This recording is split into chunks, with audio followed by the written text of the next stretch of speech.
3 weeks ago, an organization called JACOB, the Jewish Alliance of Concern Over Burma, co-sponsored a rally in front of the United Nations.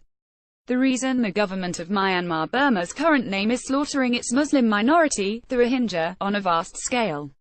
As many as 400,000 Rohingya have fled their homes. 40% of Rohingya villages are now depopulated. According to the UN High Commissioner for Human Rights, the situation seems a textbook example of ethnic cleansing. JACOB went further. It called Myanmar's actions genocidal. And it invoked that sacred Jewish phrase, never again. JACOB's coordinator, Rabbi Simcha Weintraub, vowed that by every means possible, we must and will stop the genocide-killing machines of Myanmar. Well, not by every means possible.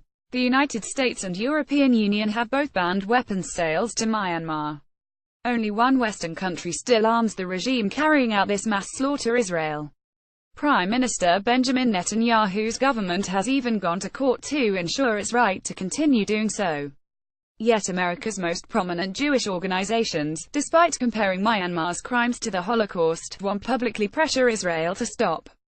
To his credit, Weintraub himself signed a rabbi's letter issued by True with a rabbinic call for human rights, urging the Israeli government to stop weapons sales to Burma, Myanmar, and military training services there. But the most powerful organizations in his alliance have been painfully silent. The Conference of Presidents of Major American Jewish Organizations is a member of JACOB, but as far as I can tell from perusing its website, it has said nothing about Israeli arms sales. A phone message to the conference's press office went unanswered.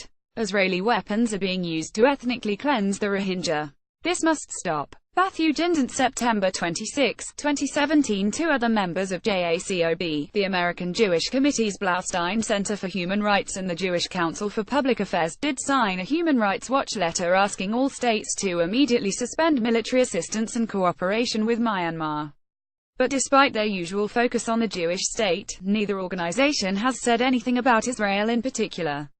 The Anti-Defamation League in early October sent a letter to Secretary of State Rex Tillerson urging the U.S. to take financial and other punitive measures against the Burmese security forces responsible for the violence. That's great. But the United States isn't selling Myanmar weapons. Israel is.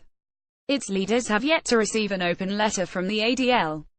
It's a perfect illustration of the organized American Jewish community's moral schizophrenia. When it comes to every country except the Jewish state, mainstream Jewish groups emphasize human rights. They do so because they genuinely believe that Jews have a special obligation to aid groups like the Rohingya, who suffer persecution and even genocide. They remember the Torah's reminder that Jews, as a people born in slavery, know the heart of the stranger. When it comes to Israel, however, these same organizations abandon human rights in favor of whataboutism. They argue that the real moral problem is not Israeli abuses but disproportionate criticism it attracts. On Myanmar, these two impulses collide.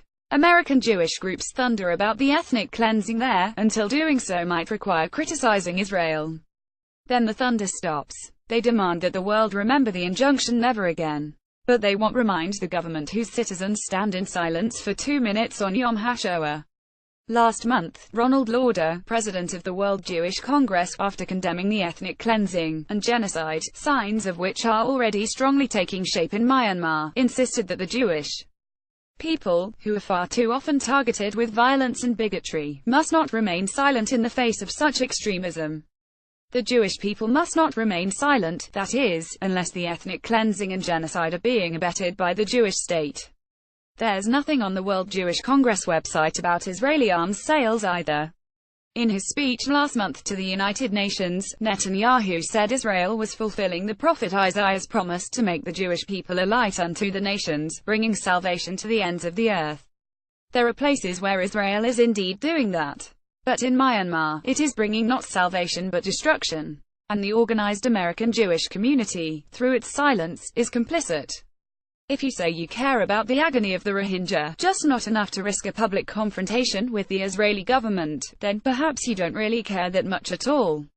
Jared Kushner, Israel and the Enduring Power of Whiteness. Peter Beinart, September 13, 2017. Peter Beinart is a Forward contributing editor and senior columnist.